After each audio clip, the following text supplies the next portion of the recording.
Segernya panas-panas gini minum jus, apalagi dicampur es batu tambah segar. Tapi aku ingat di dalam gelas ini ada sirup dan es batu. Kan es batu kalau mencair perubahan fisika. Tapi kalau sirupnya perubahan apa, Vita? Menurutku perubahan kimia, soalnya air dicampur sirup berubah warna, pasti ada perubahan kimia. Tapi wujudnya tetap cair. Pasti perubahan fisika. Kimia. Fisika. Kimia. Fisika. Ada apa ini pada ribut-ribut? Ibu dengar dari jauh, kalian ribut terus. Ada apa sebenarnya? Kira nih Bu, katanya sirup dicampur air perubahan fisika. Padahal perubahan kimia. Kan Bu? Fisika kan Bu? Coba Ibu lihat dulu ya. Kalau es mencair itu termasuk perubahan fisika ya, betul sekali. Tapi kalau misalkan sirup dicampur air itu bukan perubahan kimia, tapi dia tergolong ke dalam perubahan fisika. Tuh kan, aku sudah bilang ini perubahan fisika. Nah, untuk lebih memahami perbedaan perubahan fisika dan perubahan kimia, kalian harus dengar penjelasan Ibu ya. Oke. Assalamualaikum warahmatullahi wabarakatuh. Di video kali ini, Ibu akan menjelaskan perubahan fisika dan perubahan kimia dalam kehidupan sehari-hari. Adanya perubahan fisika dan kimia dapat dikenali dari keadaan awal materi yang berbeda dengan keadaan akhir materi setelah mengalami perubahan. Nah, keadaan materi dapat dikenali berdasarkan sifat fisik maupun sifat kimianya. Sifat fisik suatu materi dapat diketahui dari kemampuan dalam melakukan perubahan atau reaksi kimia. Misal, bensin lebih mudah terbakar daripada minyak tanah.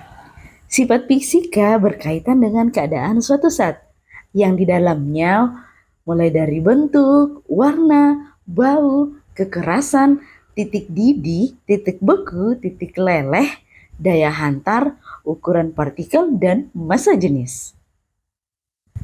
Sedangkan sifat kimia merupakan sifat zat yang berhubungan dengan mudah atau sukarnya zat tersebut untuk bereaksi secara kimia. Sifat kimia antara lain mudah terbakar, membusuk, mudah meledak, berkarat, dan beracun. Itulah sekilas pembahasan sifat fisika dan sifat kimia. Nah, anak-anakku sekalian, perlu kalian ketahui bahwa perubahan fisika merupakan perubahan materi yang tidak menghasilkan zat baru.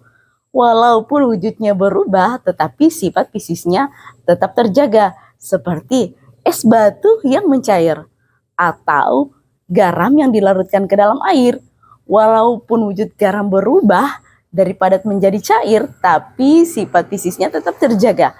Jika kalian mencicipi larutan garam, maka rasanya akan tetap asin. Dan jika kalian mencicipi garam dalam bentuk padatan, maka rasanya pun tetap asin. Nah, perubahan yang kedua adalah perubahan kimia.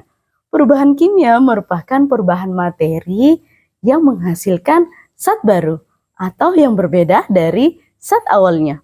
Dalam perubahan kimia dihasilkan jenis materi yang berbeda dengan materi semula, sehingga terdapat dua istilah yang digunakan dalam reaksi kimia, yaitu zat semula dinamakan reaktan atau pereaksi, dan zat yang terbentuk dinamakan hasil reaksi atau produk reaksi.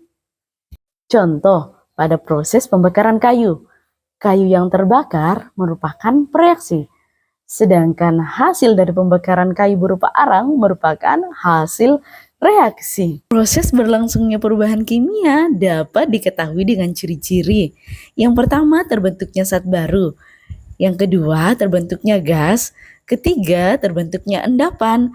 Keempat, terjadinya perubahan warna. Yang kelima, terjadinya perubahan suhu.